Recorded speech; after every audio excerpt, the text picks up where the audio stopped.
Boa noite a todos. Estamos começando a 14ª Ciranda da Escola Lacaniana Psicanálise do Rio de Janeiro. Boa noite a todos os colegas daqui do Rio de Janeiro, colegas de fora, pessoal que está chegando, sejam bem-vindos. Eu queria fazer rapidamente uma pequena homenagem a uma pessoa que eu gosto muito, que é Grotowski. Tenho a sorte de ter como colega aqui na Escola Lacaniana, todos nós temos, né, a sorte de ter Celina Sodré, essas coisas que o inconsciente faz e vai aproximando a gente.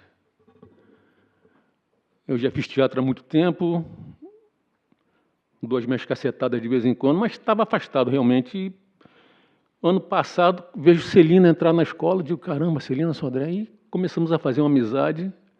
Celina tem há muitos anos, 20 anos, um grupão Grotowski, no Instituto do Ator, na Lapa, gratuito, toda quinta-feira à noite. Comecei a participar, é um trabalho maravilhoso. Marcos Faustino, do Globo, escreveu uma coluna inteira sobre o trabalho de Celina, sobre o grupão Grotowski, sobre o grupo que ela dirige. Ontem estive lá assistindo um ensaio muito interessante, uma montagem que ela está fazendo sobre Pasolini. Temos aqui Jael, Conrado, que mais? Branca, são atores e atrizes desse grupo. Enfim, eu pedi para colocar uma foto dele. Aí, diz ele assim, Em Busca de um Teatro Pobre, é o livro mais conhecido dele, pelo menos no Brasil. Celina tem trazido conferências dele, e eu queria ler aqui o seguinte, ele diz assim, a aceitação da pobreza no teatro, despojado este de tudo que não lhe é essencial, revelou-nos não somente a espinha dorsal do teatro como instrumento, mas também as riquezas profundas que existem na verdadeira natureza da forma de arte. Por que nos preocupamos com arte? Para cruzar fronteiras, vencer limitações, preencher o nosso vazio, para nos realizar. Não se trata de uma condição, mas de um processo, através do qual o que é obscuro em nós torna-se paulatinamente claro. Neste esforço em rasgar a máscara da vida, o teatro, com sua extraordinária perceptibilidade, sempre me pareceu um lugar de provocação. Claro, o teatro tem que provocar, o teatro tem que ser aquela coisa que, pelo menos na minha visão, acompanhando Grotowski e Celina, né? Aquela coisa que balança o espectador na plateia. Aí peguei um trechinho de Freud, um texto de 1918, sobre o ensino da psicanálise na universidade. Diz ele assim, ao investigar os processos psíquicos e as funções mentais, a psicanálise é um método particular, mas cuja aplicação de modo algum está limitado ao campo das funções psíquicas, patológicas, mas também à resolução de problemas artísticos, filosóficos, religiosos, apresentando em tal sentido, múltiplos enfoques novos e revelações de importância para a história da literatura, da mitologia, da história das culturas e da filosofia das religiões. E Freud recomenda que a psicanálise seja oferecida aos estudantes universitários dessas áreas do conhecimento humano. A gente passa por tempos de muita turbulência, né? Em que parece que o pano da sociedade vai se esgarçando. Daí o tema, né, atualíssimo da nossa ciranda, o inumano, né? O incômodo, o mal-estar. O mal-estar, ele é crescente. Eu diria até que ele é permanente desde sempre.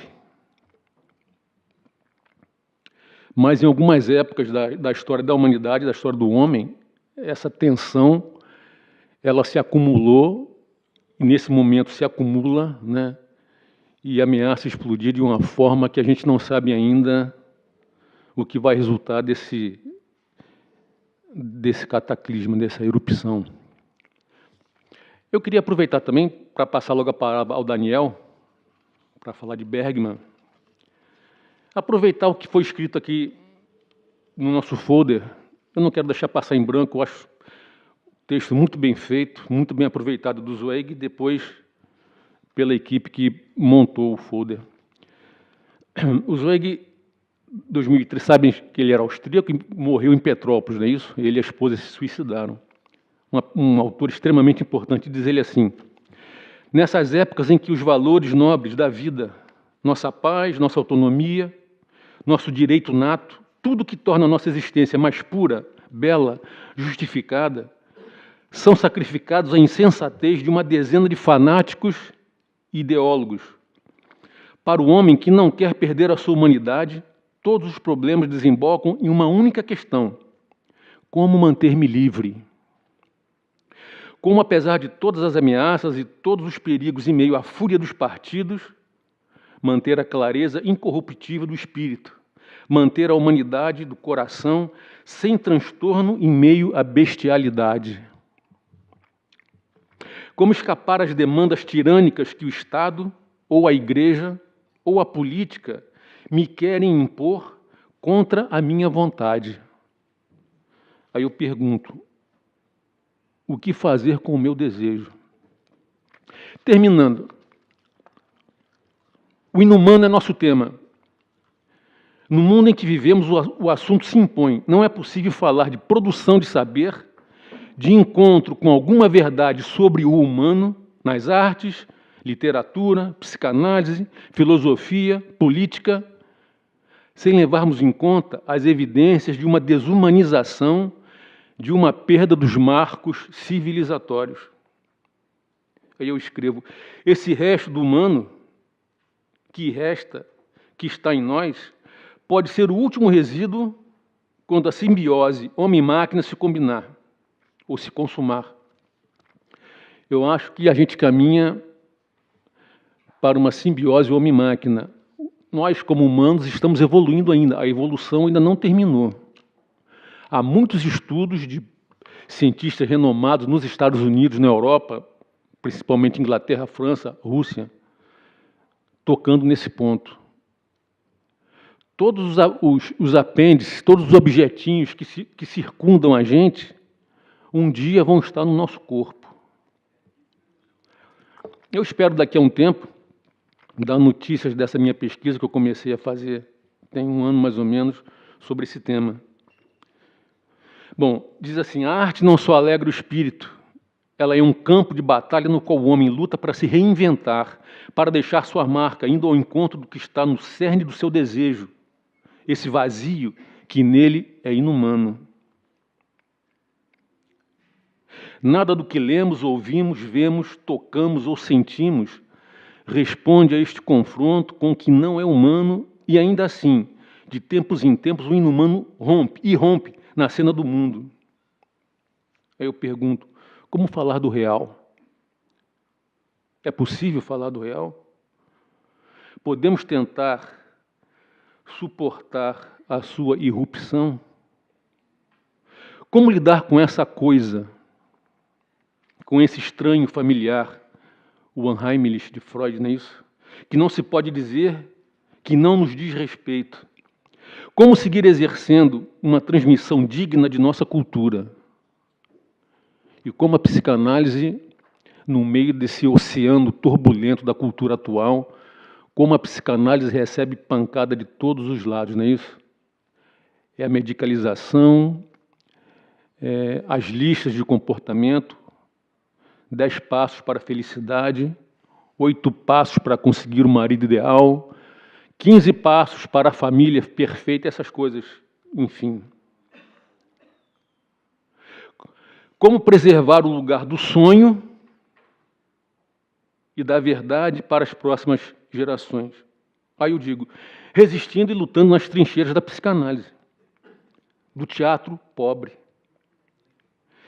Nesses encontros, como este aqui, em que a gente vem disposto a falar e disposto a ouvir, pensar, em tempos em que pensar parece até ser ofensivo.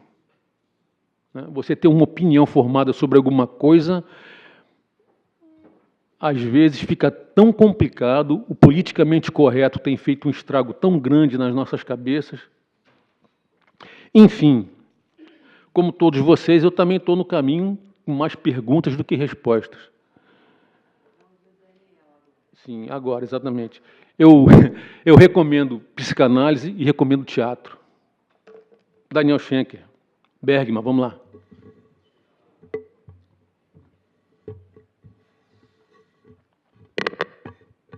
Boa noite. Quero agradecer o convite para estar aqui na Ciranda de Psicanálise e Arte. E quando eu fui convidado, eu perguntei, né, sobre o que eu vou falar. E aí eu tive... A primeira ideia que me veio e que eu achei que poderia render foi falar sobre os espetáculos assumidamente autobiográficos que vêm sendo feitos hoje em dia. Eu tenho a impressão de que eles se transformaram numa espécie de vertente do teatro contemporâneo, e tem me intrigado a necessidade do artista de falar frequentemente e assumidamente sobre si diante de estranhos, né? Que necessidade é essa de falar publicamente sobre aspectos pessoais da própria vida, e particularmente, quer dizer, sobre os aspectos mais difíceis da própria vida. Eu tenho percebido essa tendência. Eu acho que se antes havia um certo pudor, no sentido de que eu assistia a espetáculos em que o artista estava supostamente falando sobre a própria vida, mas sabe-se lá se é a vida dele mesmo, se não é a vida de um outro, apesar dele estar falando em primeira pessoa. Quer dizer, havia um certo jogo de equivocação proposto, mas eu acho que nos últimos anos há, inclusive, a preocupação em deixar claro que eu, aqui em cima do palco, estou, de fato, falando sobre a minha vida, né? As razões para essa necessidade, não estou estabelecendo juízos de valor, vem me intrigando. Enfim, quer dizer, a partir de uma série... Isso assim, quando eu fui convidado, né, quer dizer, uma série de espetáculos, Estamira, conversas com meu pai, ficção, que inclusive é um projeto da Companhia Hiato, em que os atores às vezes chegavam a colocar os próprios parentes em cena, né? Então, sei lá, por exemplo, se tinha um ator falando sobre a relação dele com o pai, ele colocava o pai em cena e contracenava com o pai. O Luiz Antônio Gabriela, sobre a história do irmão do diretor, Mamãe, do Álamo Facó, e não só no teatro, no cinema também há toda uma corrente de documentários em que o diretor fala sobre os pais, fala sobre o irmão, fala sobre a tia, fala sobre, quer dizer, sobre a própria família, né, sobre a sua própria história de vida. Quer dizer, então, esse comprometimento direto e evidente do artista dentro da obra, quer dizer, o artista como personagem da própria obra. Então, isso foi a minha primeira ideia, mas aí eu achei que a operacionalidade podia ser um pouco complicada, no sentido de achar trechos dos espetáculos para exibir e qual a qualidade também que seria dessa exibição, e aí pedi para trocar de tema e falar sobre o Ingmar Bergman. Só que eu, na verdade, à medida em que eu fui me debruçando sobre o meu novo tema, eu percebi que eu não tinha exatamente mudado de tema.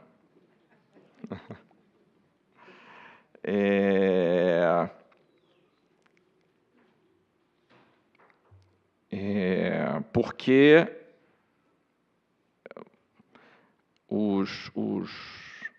a vida dele está muito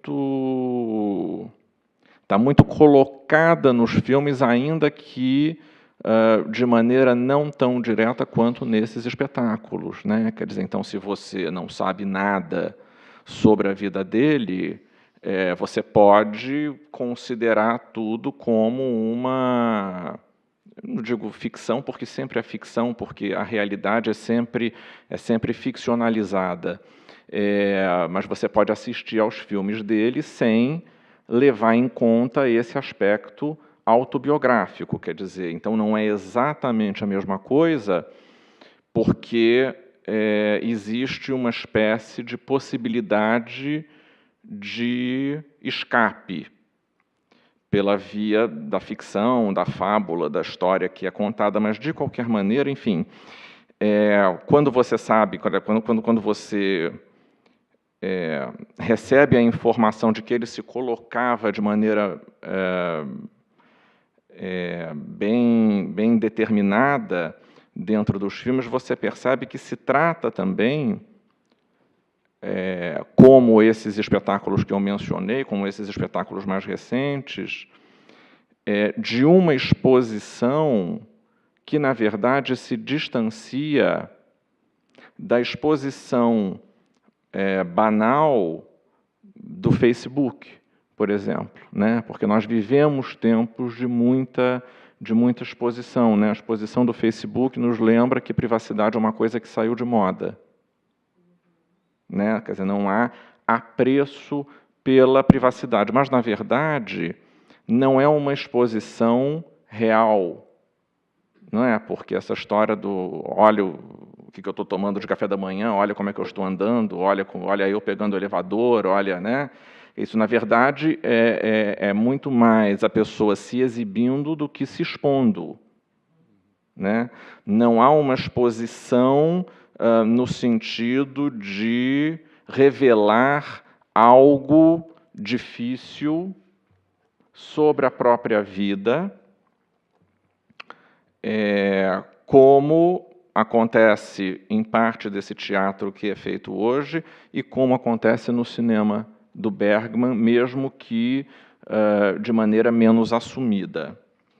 E aí eu fui recortando determinados aspectos dos filmes dele, que eu separei uns trechos para ir lendo e falando, né? Primeiro,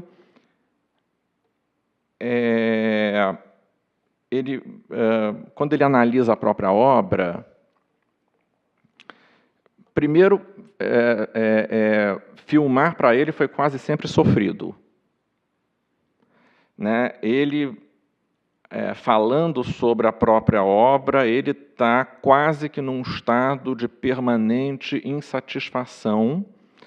Ele quase sempre traz à tona processos de filmagens complicados, sofridos, acidentais, né? A equipe caiu doente, ele teve febre, enfim, quer dizer, as relações conflituosas com os atores, quer dizer, ele assume uma certa postura despótica em determinado momento da sua trajetória, e ele diz, né, um aspecto horrível de um filme é que ele dá sempre uma imagem tremendamente reveladora, tanto humana quanto artística, do estado de espírito em que nos encontramos quando o fazemos.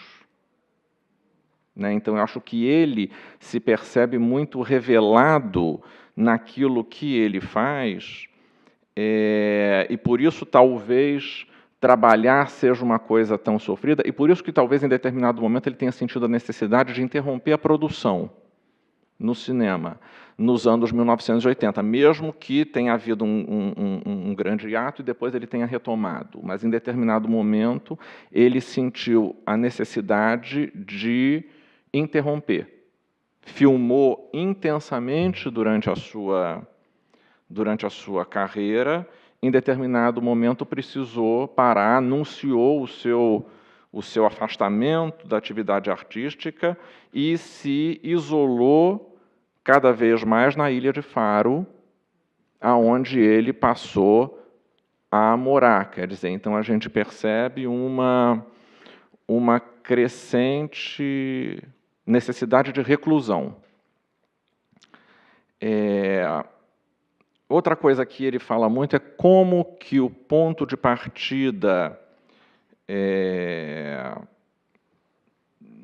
dos filmes, geralmente, o ponto de partida do trabalho não é racional. Ele fala muito de imagens que surgem e voltam com obstinação, de ser perseguido por imagens, não conseguir se libertar de imagens e essas imagens acabarem servindo como ponto de partida para o trabalho. O trabalho nascendo de uma inquietação que ele gostaria de escapar, mas não consegue. Esse é outro comentário frequente, né? Particularmente em relação ao face a face, né, ele diz: desde os meus anos de criança, que eu me lembro de uma discussão impregnada de ódio entre minha avó e meu pai, que escutei do quarto onde me encontrava. Os dois estavam a uma mesa bebendo chá e, de repente, minha avó falou de um modo como eu nunca ouvira falar. Lembro-me bem que aquilo me meteu medo. É que a minha avó tinha até então uma outra voz. Tenho uma vaga ideia de que este foi o ponto de partida para o filme.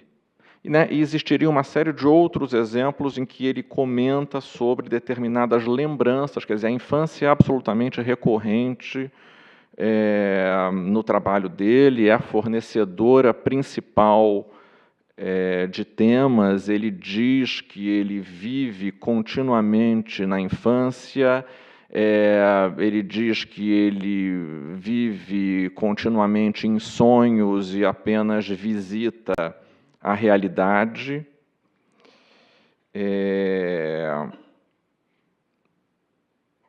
No Gritos e Sussurros, né, ele fala, é o apartamento da minha avó.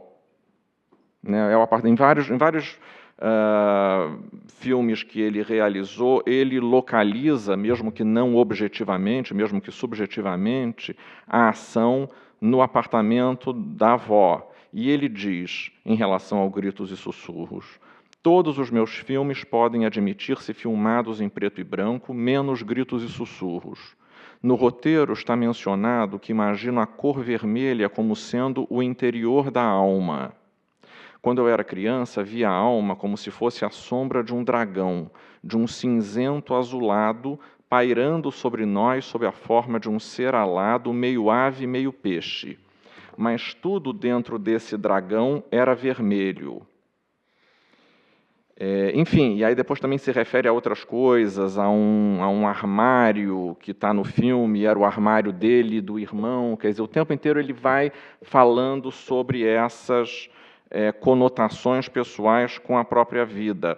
No Sétimo Selo, que é um dos poucos filmes que ele diz que gosta, né, que ele diz, nesse filme não há neuroses, é um dos meus poucos filmes que me agrada, porque é interessante, porque ele vai revendo a trajetória dele e vai praticamente dizendo que boa parte para ele é insatisfatório e como é complicado rever, ele não aprova 90% do que ele fez. E o Sétimo Selo, né, que é um dos poucos filmes que ele gosta, tem o famoso Xadrez com a Morte. E a morte ele diz que era um trauma para ele, a perspectiva da morte, até os quase 20 anos, que ele tinha um horror terrível da morte. E eu tenho a impressão de que nesse filme ele colocou a morte de uma maneira menos austera, menos absoluta, né? Quer dizer, a morte como um palhaço branco que conversava, jogava xadrez e não arrastava consigo quaisquer segredos. Esse foi o primeiro passo em minha luta contra o horror que sentia da morte. E por que tanto horror da morte? Né? Porque ele diz, conceber que do estado de ser nos transformamos em não ser não é uma coisa fácil, no que eu concordo com ele. Né? Porque eu acho que essa coisa de você deixar de existir, né? Você acabou, você desapareceu. Eu acho que ele vivia assombrado por esse impacto que, de alguma maneira, por esse trauma que, de alguma maneira, foi purgado com o Sétimo Selo.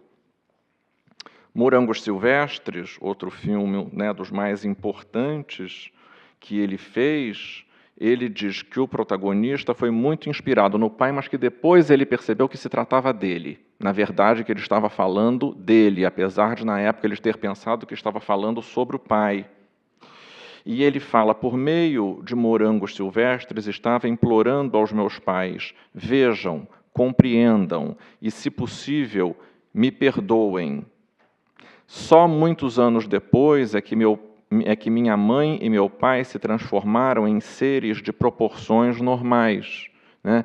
Porque é isso, quer dizer, como ele é muito inspirado pela infância, geralmente na infância, os outros, principalmente o pai e a mãe, não são figuras de proporções normais. Elas vão adquirindo proporções normais à medida que o tempo passa e elas vão perdendo um caráter absoluto. E fala muito sobre a péssima administração da vida afetiva.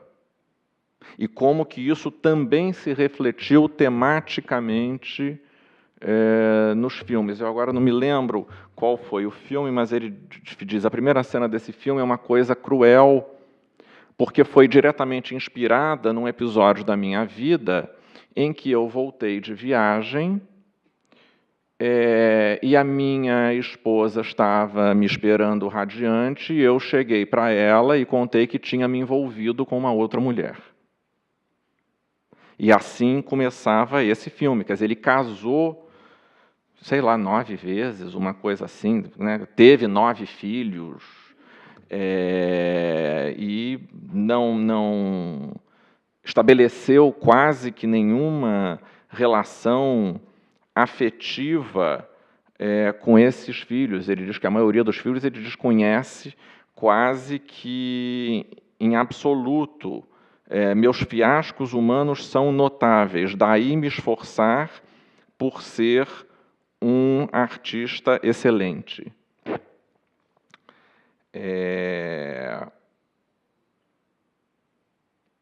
Ele teve um episódio dramático que foi ficcionalizado no Da Vida das Marionetes, porque teve uma história de um... Como é que se diz isso? Não é exatamente sonegação de impostos, mas ele enfrentou isso, ele foi processado.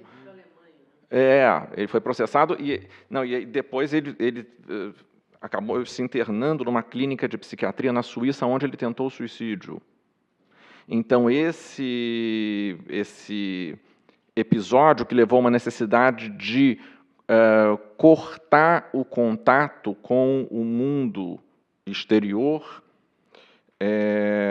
ele fala muito sobre isso, sobre esse trauma, e colocou mais diretamente no Da Vida das Marionetes. Agora, por outro lado, apesar de toda essa canalização da vida pessoal dentro da própria obra, né? Quer dizer, olha como eu estou fazendo um cinema pessoal, um cinema em que eu me exponho, em que eu falo sobre a minha vida, não há como eu fazer diferente. Apesar de tudo isso, por outro lado, ele realizou uns tantos projetos de encomenda, assumidamente.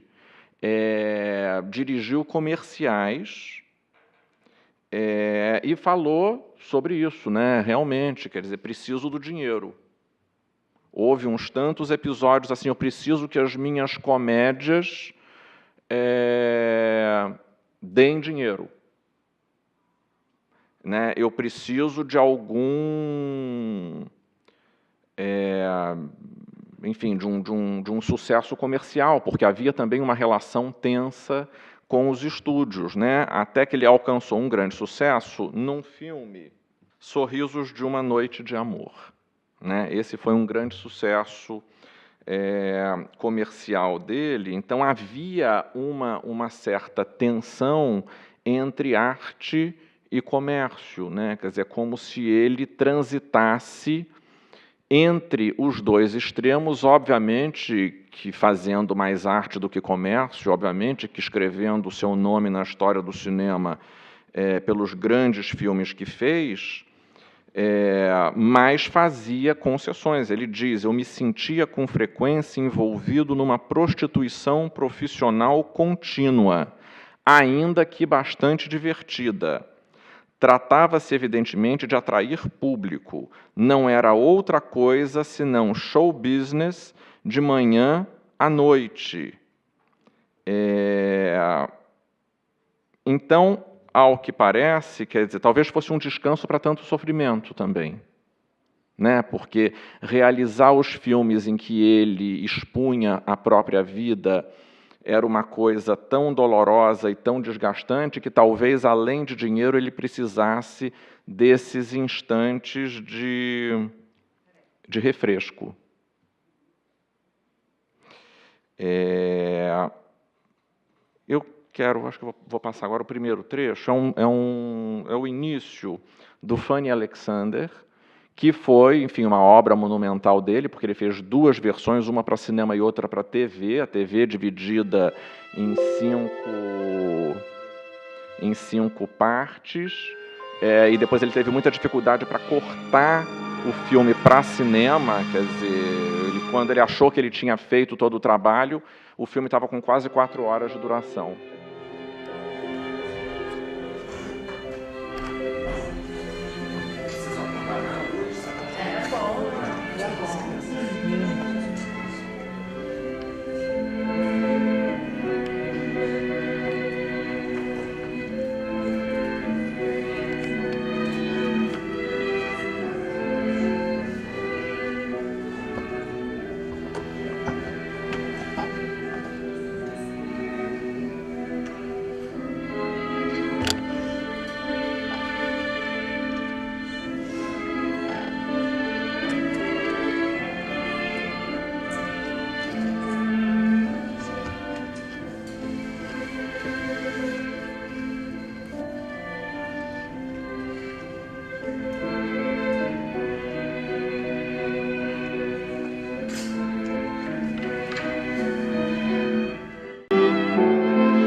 över 17 länder konung är.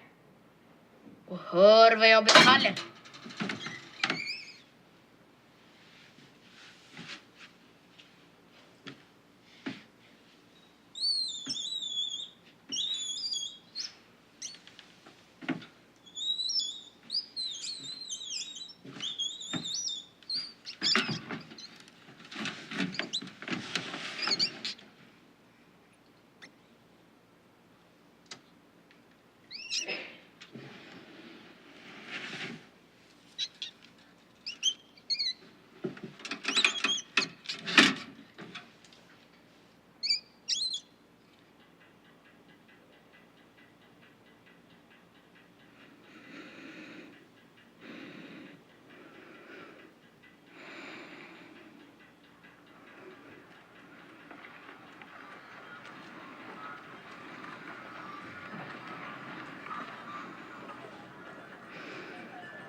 Alexander, hur är det?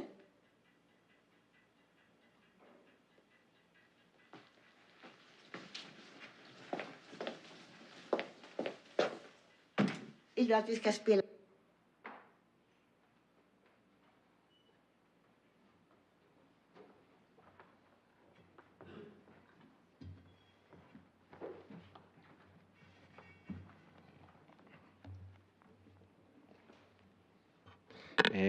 Bom, não daria para passar o filme inteiro, né? Umas 5 horas de duração. Mas acho que aparecem, quer dizer, algumas coisas. Geralmente, os protagonistas dos filmes do Bergman são alter egos dele. Tem a Casa da Infância, que é uma imagem muito comum, eu acho que a tentativa de captar, quer dizer, mostra muito os quadros, os tapetes, o lustre, mas eu acho que existe também, talvez, a tentativa de captar o impalpável, a atmosfera do lugar, aquilo que não é, concreto, né? Não é só concreto, né? Tem a questão da morte também, que depois vai ser mais desenvolvida no 7º selo. Então, eu acho que aí esse prólogo do Fanny Alexander resume um pouco algumas questões caras ao Bergman, principalmente a infância, e ali no início o teatro, né? Porque tudo começou com ele fazendo teatro de marionetes em casa, com a família. Né? Esse foi o início de tudo, fazer um teatro de marionetes artesanal que ele, a irmã e mais uns poucos amigos confeccionavam e faziam o cenário, o figurino, a iluminação. Então, a ligação dele com o teatro começou com esse teatro de marionetes. Eu disse que ia falar um pouquinho também sobre o teatro no cinema do Bergman. E o Bergman fez teatro durante a vida toda, paralelamente à sua atividade cinematográfica. Entre 1938 e 2002, ele dirigiu 125 produções teatrais. Então, foi uma atividade muito intensa. E, quando ele decidiu interromper a atividade profissional, ele disse: para mim é mais difícil parar com o teatro do que parar com o cinema.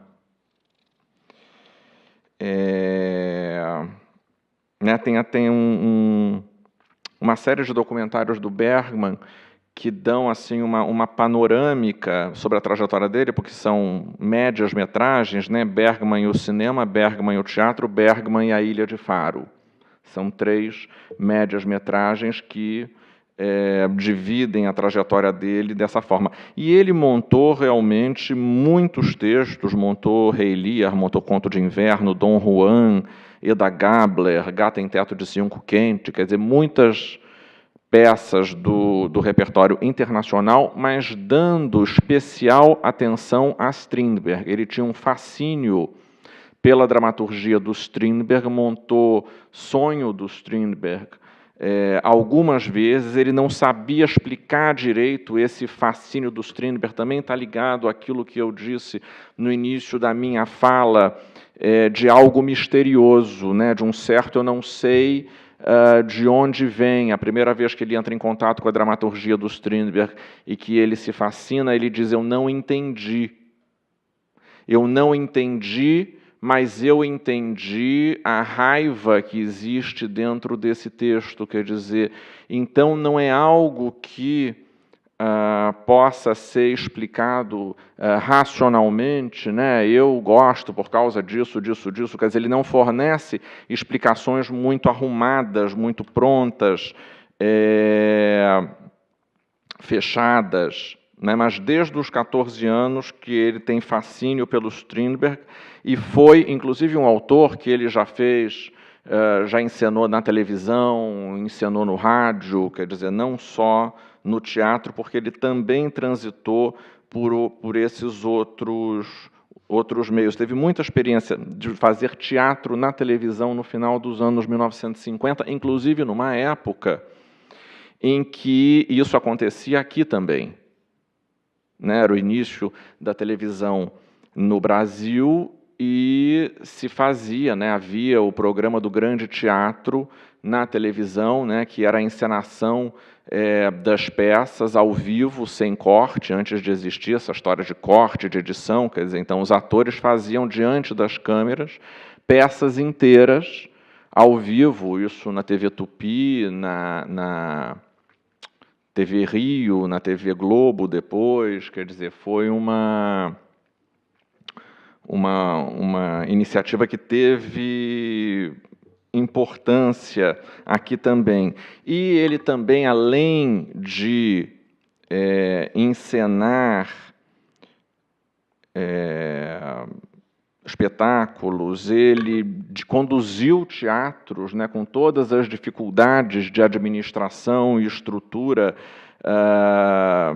que esses teatros tinham. Então, também foi um administrador de espaços, né? Quer dizer, viveu atividade. Isso é mais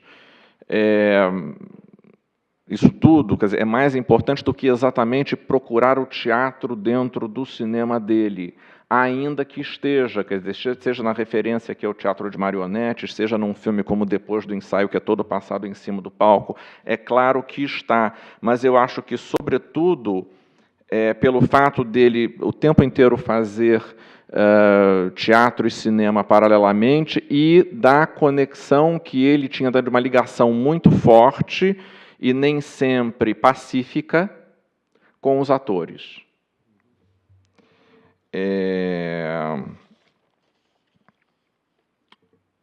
Mas, enfim, quer dizer, é claro que a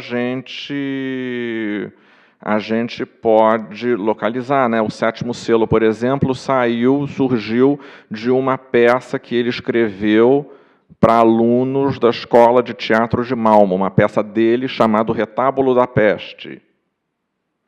A Flauta Mágica foi outra obsessão da vida dele, né? Ele se apaixonou por A Flauta Mágica desde que viu a ópera em Estocolmo pela primeira vez aos 12 anos, depois viu outras encenações, não gostou, achava pesado, queria dirigir, não conseguia, já quis fazer lá no Teatro de Marionetes, e ele diz que foi uma obra que também acompanhou ele durante a vida toda, até que ele fez, né, o filme, né, A Flauta Mágica. A estrutura também do filme da vida das marionetes, em que há uma economia muito grande de diálogos e depois ele secou ainda mais, e, enfim, o filme é estruturado por meio de cenas curtas, uma estrutura que lembra um pouco o teatro do Brecht.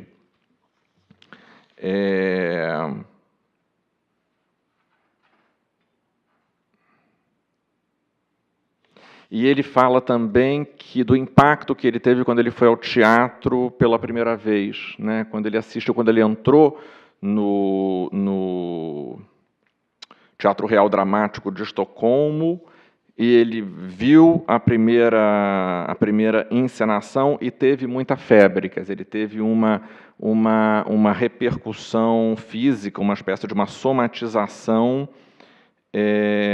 imediata.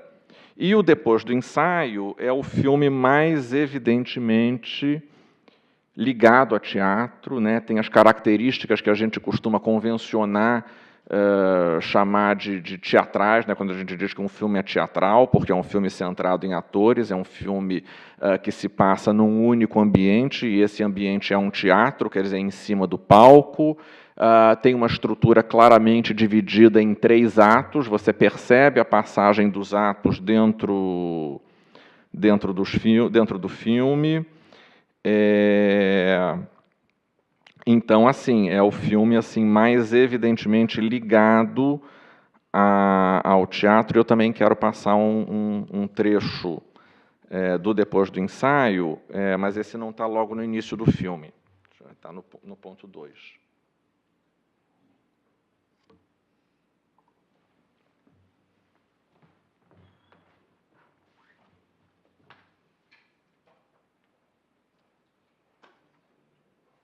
Rädd så begrep jag inte att jag hade anledning att vara rädd.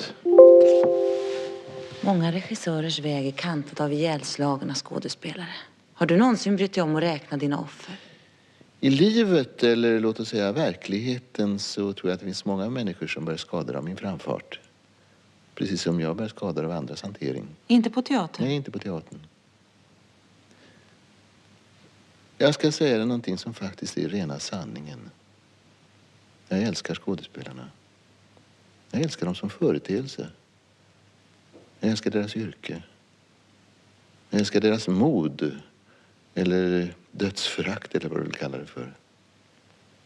Jag förstår deras flykt. Också deras svarta, hänsynslösa uppriktighet. Jag älskar när de försöker manipulera mig. Och jag avundas dem deras godtrogenhet och skarpsynthet. Jag älskar skådespelarna och därför kan jag aldrig skada dem. Du säger att du älskar skådespelarna. Blir du aldrig besviken? Nej. Rök inte hela tiden. Nej, förlåt då. Min gamla lärare sa en gång att en regissör ska lära sig lyssna och hålla käften. Skådespelare är skapande konstnärer, däremot inte särskilt verbaliserade. Du måste lyssna, ha tålamod och vänta. Till mig säger du ganska mycket. Du är nybörjare, det är en annan sak. Jag måste rensa lite i din trädgård. Det finns en del ogräs, men rosorna är oförlikneliga.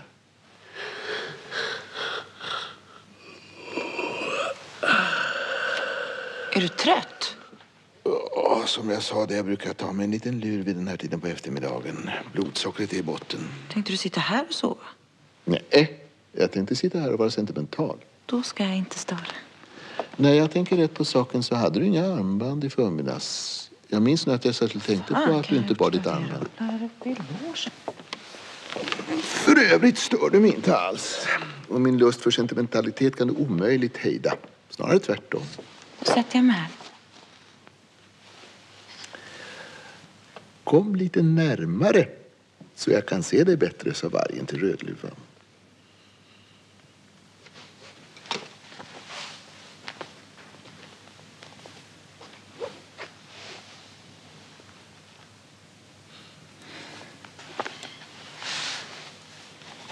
Den där frisyren klär dig förresten. Jag låter håret växa för rollen. De första dagarna hade du någon modern, jag vet inte vad, men inte klädsamt. Jag tänkte jag skulle se lite ärtig ut för din skull, så jag gick till frisören. Så för min skull. Vad tackar jag? Det gäller ju att göra intryck, förstår du. Jag trodde inte en ung, modern, självförsörjande... På den punkten är jag inte modern. Aj!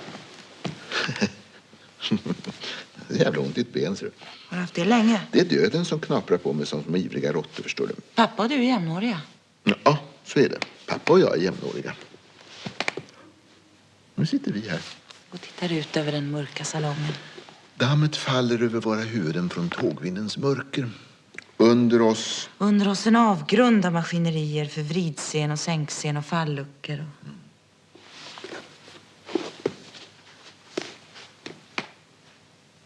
Ja, sitter vi här så ordentligt. Fåtöljen där borta medverkade fadern. När soffan framträdde i Hedda Gabler. Bordet använde jag tartuff. Stolarna i mitt förra drömspel. Ni är bekanta. Jag hälsar på dem som på gamla vänner. Men bäst tycker jag om mina repetitionsskärmar. Påminner mig om min barndom. Jag hade en stor trälåda full med byggklossar av enklaste slag. Föreställde allt jag kunde önska mig. För mig är det bäst så. Stol, bord, skärm, scenrum, arbetsljus, skådespelare i vardagsmundering, rörelser, röster, ansikten, stillhet, magi.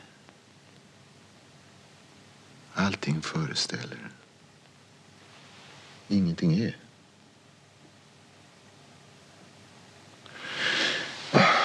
Tråkigt, Anna. Tråkigt. Jag älskar de här gamla teatrarna. De är som violiner. Oändligt känsliga. Raffinerade. Slutgiltiga. Men de binder oss. Ordet, skådespelaren, åskådaren, det är allt som behövs. Det enda som behövs för att undret ska verka. Det är min övertygelse. Min innersta övertygelse, men jag följer den aldrig.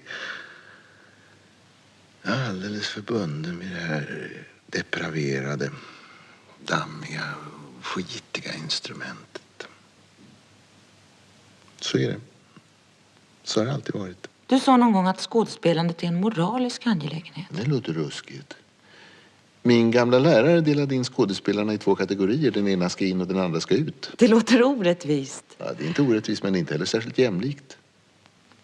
Du struntar i Andersson hur han än beter sig, men du tittar på Pettersson.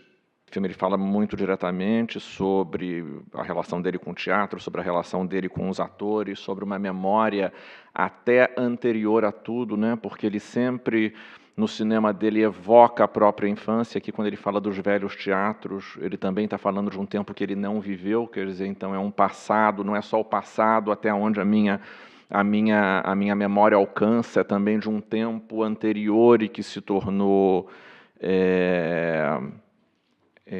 afetivo, né? E essa conexão com os elementos, quando ele vai citando as várias montagens em que ele usou cada um desses elementos, então como que eles se tornaram objetos afetivos ao longo do tempo. E depois, enfim, também no filme tem outra coisa, como que os fantasmas ou os demônios, que também são muito presentes, tem muitos filmes A Hora do Lobo, né, muitos filmes que trazem, mas como que também eles vão deixando de ser figuras malditas, né? De repente, quando o fantasma aparece, assim como a morte no Sétimo Selo, não é alguma coisa que venha com uma carga, com uma austeridade, né? Às vezes vem normalmente como uma pessoa aqui falando, não tem um tratamento de excepcionalidade para essas presenças, digamos, não reais. Bom, acho que meu tempo já se esgotou, né? Então, assim, terminar dizendo que o Bergman era um grande admirador do Tarkovsky, que vem a seguir. Enfim, não sei se alguém quer falar alguma coisa, agradecer mais uma vez por estar aqui. Quer falar alguma coisa? Eu que agradeço a você.